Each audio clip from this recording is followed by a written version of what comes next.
Di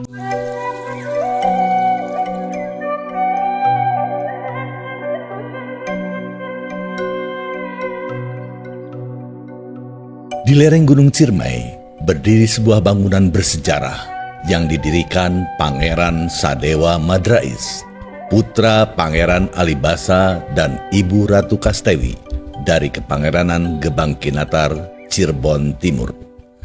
Setelah Keraton Gebang Kinatar di bumi hanguskan akibat pemberontakan melawan VOC dan tanam paksa, Madrais dititipkan oleh orang tuanya kepada Ku Cigugur, Ki Sastra Wadana. Cigugur dipilih karena menjadi wilayah transit pasukan Mataram yang bersekutu dengan Gebang dalam melawan terhadap Belanda di Batavia. Dalam masa penjajahan, kebangkitan spiritual Pangeran Sadewa Madrais hadir sebagai cahaya yang membebaskan jiwa dari belenggu kolonialisme. Ia menggali kesadaran hukum asali sebagai tujuan perjuangan yang harus tertanam di hati manusia. Beliau pun meneguhkan diri untuk membangkitkan tuntunan ajaran para leluhur, sehingga beliau juga dikenal sebagai pendiri agama Jawa Sunda.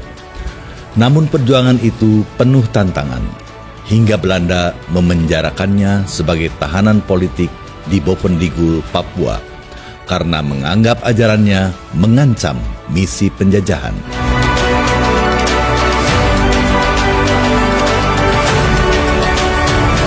Pangeran Madrais wafat tahun 1939 pada usia 107 tahun.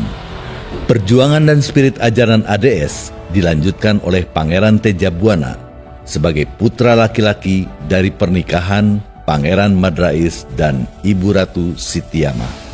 Setelah kemerdekaan, ajaran ADS masih dianggap berbahaya karena pengaruh politik Divide et Impera Belanda, sehingga distigmatisasi sebagai ajaran sesat penyembah api. Padahal ADS sejatinya menuntun manusia pada kesejatian diri, menolak segala bentuk penjajahan fisik maupun spiritual sebagai wujud iman kepada Sang Hyang Cipta.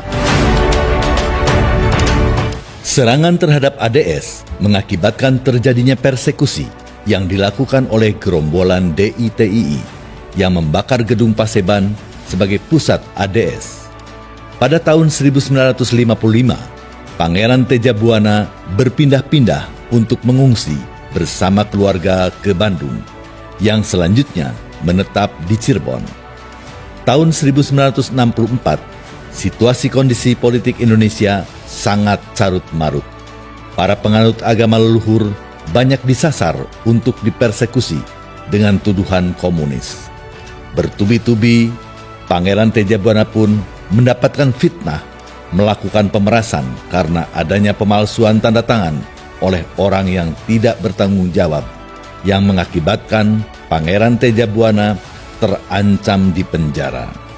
Akan tetapi, dikarenakan kondisi Pangeran Tejabuana sakit, maka Pangeran Jatikusuma sebagai putra laki-laki pertama menggantikan posisi ayahandanya sebagai bentuk pengorbanan dan pengabdiannya kepada orang tuanya. Pada saat Pangeran Jatikusuma di penjara dan Pangeran Tejabuana sakit, dalam situasi kondisi yang mengancam keselamatan para pengikutnya, pengikut ADS yang dikriminalisasi, sebagai pimpinan ADS, Pangeran Tejabuana dengan terpaksa membubarkan ADS sebagai organisasi. Ini awal sejarah para pengikut ADS berpindah menganut beberapa agama yang ada, seperti Katolik, Kristen, dan Islam. Akan tetapi, Pangeran Tejabuana pun menyampaikan dawuh, lir ibarat ngiuhan dina camara bodas, atawa lir ibarat nyampaikeun baju dina pager batur. Ini dapat dimaknai sebagai upaya penyelamatan dalam kondisi terdesak dan dapat kembali setelah kondisi membaik. Menyikapi situasi kondisi terkait dengan bubarnya ADS, Pangeran Tejabuana mengeluarkan sebuah kebijakan yang juga merupakan amanat dari Pangeran Madrais untuk melakukan upaya penyelamatan aset peninggalan Pangeran Madrais, agar dihibahkan menjadi milik komunal rakyat Sunda. Sehingga pada tahun yang sama, 1964, Pangeran Teja Buana menindaklanjuti upacara penyerahan hibah aset berupa tanah, bangunan, dan barang bersejarah milik Pangeran Madrais sebagai pimpinan ADS dihibahkan menjadi milik komunal rakyat Sunda.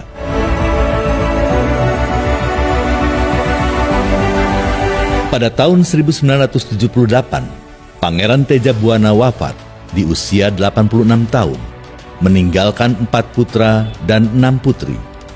3 putri pertama lahir dari pernikahannya dengan Ratu Arinta, yaitu Ibu Ratu Pusarnawangsasih, Ibu Ratu Dewi Kencana Puri, dan Ibu Ratu Siti Jenar. 2 tahun setelah Ibu Ratu Arinta wafat, Pangeran Teja Buana menikah kembali dengan Ibu Ratu Siti Saudah. Dari Ibu Ratu Siti Saudah, beliau memiliki 4 putra dan 3 putri, yaitu Ibu Ratu Putri Rara Santang Manguntapa, Pangeran Jatikusuma, Ibu Ratu Siti Sondari, Ibu Ratu Duryat Purwaningsih, Pangeran Sadewa, Pangeran Wisnu, dan Pangeran Wisa Jakapanungkas. Sebagai putra laki-laki pertama, Pangeran Jatikusuma melanjutkan tampuk kepemimpinan dari Pangeran Teja Buana.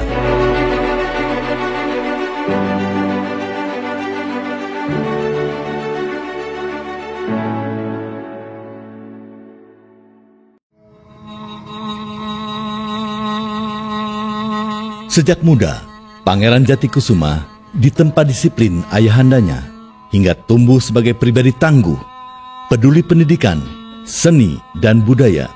Bersama istrinya, Ibu Ratu Emalia Wigarningsih, ia mendirikan Yayasan Pendidikan Trimulya dan SMP swasta pertama di Kabupaten Kuningan pada tahun 1958 dengan mengorbankan mas kawin pernikahannya.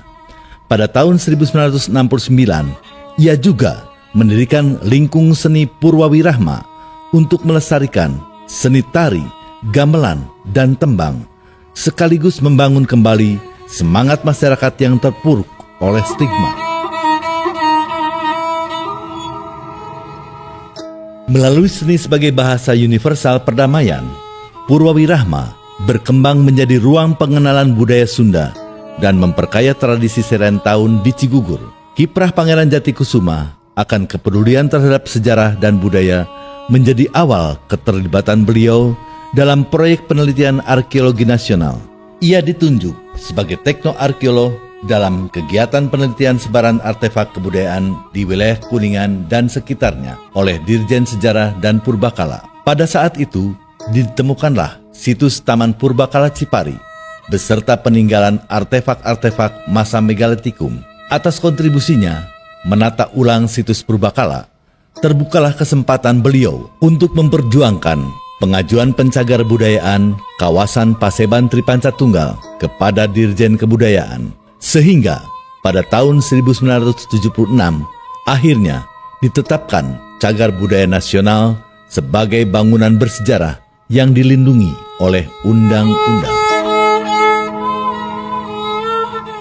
Pada masa kepemimpinan Pangeran Jatikusuma, ia melanjutkan amanat leluhurnya untuk kembali, bukan mundur ke masa lalu, tetapi maju dengan ingatan yang jernih, mengenali jati diri, membuka kembali pintu lama yang terkunci, bukan untuk menentang zaman, tapi menolak untuk dilupakan. Kembali ke masa lalu mengingatkan kita bahwa sebelum menyembah ke arah luar, kita pernah menyembah dengan rasa pada alam, pada hidup, dan pada hati yang jernih.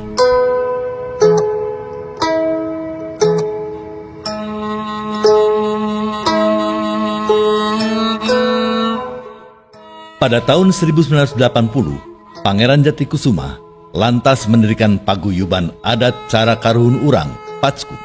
Namun Patsku segera distigmatisasi sebagai aliran sesat dan dianggap sama dengan ADS, sehingga melalui SK Kejati Jawa Barat nomor 44, seluruh kegiatannya termasuk upacara serentahun dilarang. Meski menghadapi tekanan dan diskriminasi, Pangeran Jatikusuma tidak melawan secara frontal, melainkan bertahan dengan melestarikan tradisi secara tertutup, seperti upacara pengupasan padi dalam keluarga yang berlangsung selama 17 tahun, hingga menjadi simbol keteguhan iman di tengah penindasan. Pembubaran Patsku meninggalkan sejarah kelam dengan pelarangan upacara adat Serentahun di Cigugur. Tahun 1996, diskriminasi semakin terasa ketika negara menolak mencatat pernikahan putra Pangeran Jatikusuma, sehingga memicu gugatan ke PT UN dan menjadi isu nasional. Penolakan itu memperkuat stigma bahwa pernikahan adat adalah pernikahan liar. Namun, kasus ini mendapat perhatian Gus Dur yang menegaskan bahwa adat adalah entitas hukum dan spiritualitas agama. Peristiwa tersebut juga menjadi momentum lahirnya jaringan lintas agama dan kepercayaan untuk memperjuangkan kebebasan beragama di Indonesia.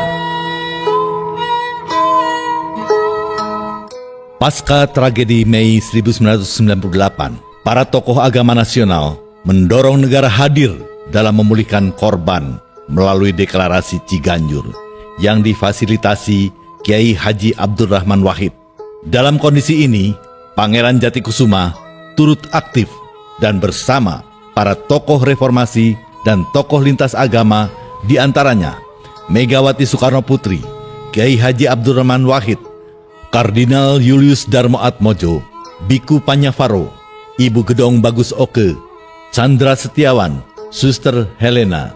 Ruang perjumpaan para tokoh agama nasional akhirnya mendorong berdirinya Madya serta ICRP.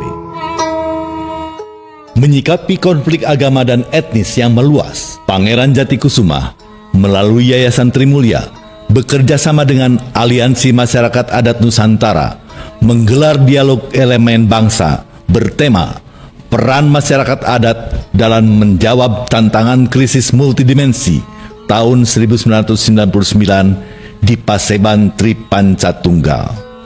Forum ini menegaskan peran vital masyarakat adat menjadi momentum kebangkitan kebebasan berekspresi budaya serta mendorong perdamaian atas konflik SARA, Dayak Madura, Ambon Aceh. Pada saat itu pula, Serentahun kembali dapat dilaksanakan dengan dukungan tokoh reformasi. Konsolidasi berlanjut tahun berikutnya di Taman Mini Indonesia Indah bertema Bersatu dalam Kebinekaan dengan partisipasi komunitas adat dari Aceh hingga Papua. Era reformasi membuka ruang informasi berimbang dan dialog setara, sehingga eksistensi masyarakat adat semakin mendapat perhatian nasional. Pangeran Jatikusuma hadir sebagai Dewan Penasehat ICRP dalam World Conference on Religion and Peace di New York tahun 2000 dan di Bangkok tahun 2002, serta menjadi deklarator pendiri Aliansi Nasional Bhinneka Tunggal Ika tahun 2008. Eksistensinya juga diakui melalui Forum Silaturahmi Keraton Nusantara sebagai anggota ke-129, mengibarkan panji Kepangeranan Gebang Kinatar, dan pada tahun 2013, Pangeran Jatikusuma beserta ribuan masyarakat adat hadir dalam pagelaran agung keraton sedunia di Jakarta.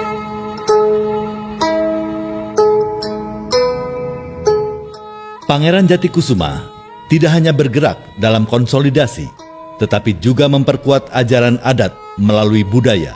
Ia menciptakan aksara Sunda Wanda Anyar sebagai warisan intelektual untuk memperkuat identitas komunal dengan filosofi kesederhanaan, kelugasan, dan kesetaraan. Selain menciptakan aksara, Pangeran Jatikusuma menginisiasi seni membatik komunitas adat dengan mengambil motif dari relief Paseban Tripancatunggal. Bagi warga adat, membatik menjadi proses kontemplasi karena setiap motif batik Paseban mengandung tuntunan filosofi yang harus dipahami dan dihayati.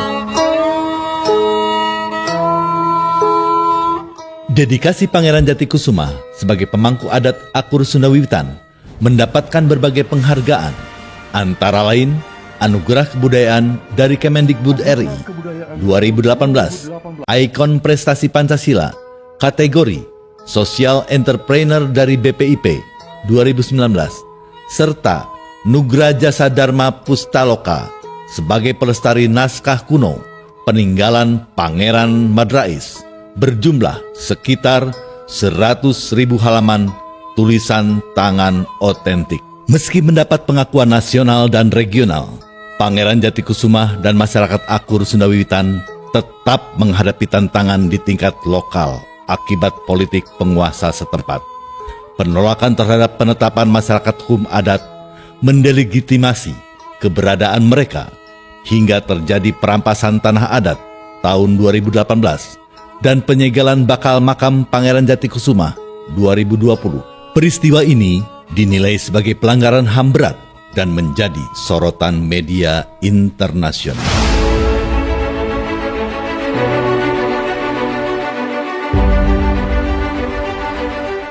Dalam mempersiapkan estafet kepemimpinan pada tahun 2012, saat beliau berusia 80 tahun, Pangeran Jatikusumah menyampaikan dawuhnya bahwa semua putra-putrinya memiliki tanggung jawab untuk meneruskan perjuangan dalam menjunjung nilai kemanusiaan dan mengangkat martabat kebangsaan, serta telah memberikan pendelegasian pembagian tugas bagi para putra-putrinya.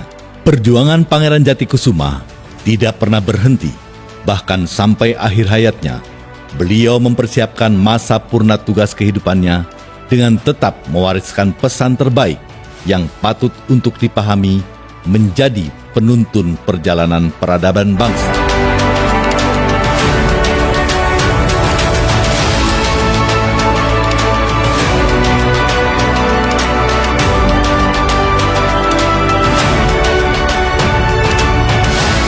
Batu Satangtung dipilih sebagai simbol keteguhan, simbol keseimbangan antara mikrokosmos dan makrokosmos.